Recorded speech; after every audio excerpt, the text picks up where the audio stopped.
तर शरद पवार गटाचे नेते एकनाथ खडसेंनी गिरीश महाजनांवर गंभीर आरोप केलेत। गिरीश महाजनांचे एका महिला IAS अधिकाऱ्यांसोबत संबंध असल्याचा आरोप त्यांनी केलाय। त्याचबरोबर याबाबत अमित शहांकडे त्यांचे कॉल रेकॉर्ड्स देखील असल्याचा दावा खडसेंनी केलाय। दरम्यान याबाबत अमित शहांची भेट घेत चर्चा करणार असल्याचं त्यांनी म्हटलं। एकनाथ खडसे यांच्या आरोपाला मंत्री गिरीश महाजनांनी जोरदार उत्तर दिलं। मी तोंड उघडलं तर लोक खडसेंना जोड्याने मारतील असा पलटवार महाजनांनी केला। त्याचबरोबर माझ्या विरोधात एक पुरावा दाखवा, राजकारणातून बाहेर पडेल असं आव्हानही त्यांनी दिलंय।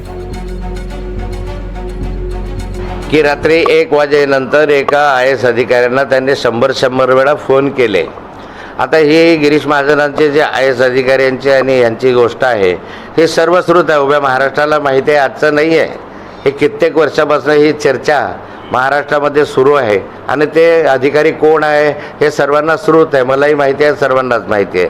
पण एखाद्या अधिकाऱ्याचं नाव घेणं योग्य होणार नाही असं अनिल सत्तेसुद्धा बोललेत।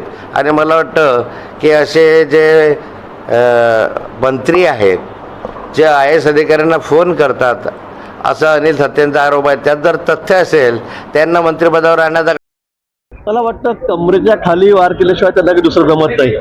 त्यांची अवस्था किती वाईट आहे सर्व महाराष्ट्राला माहीत आहे, त्यामुळे मी त्यांच्या इतक्या खालच्या पातळीवर जाऊ शकत नाही। मला बोलायचं असेल तर मी इतकं बोलू शकतो त्यांच्याबद्दल की त्यांना घराच्या बाहेर निघणं मुश्किल होईल,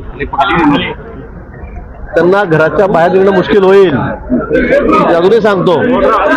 त्यांचं आता सगळं संपलेलं आहे, त्यांचं दुकान बंद झालेलं आहे, त्यामुळे ते वाटेल तशी भाषा करतात, वाटेल तसे बरळतात। अख्ख्या महाराष्ट्राला माहिती आहे माझ्याविषयी ते काय बोलतात आणि मी काय आहे हे अख्ख्या महाराष्ट्राला माहित आहे, त्यामुळे मला काही त्यांच्याबद्दल फार टिप्पणी करायची नाही।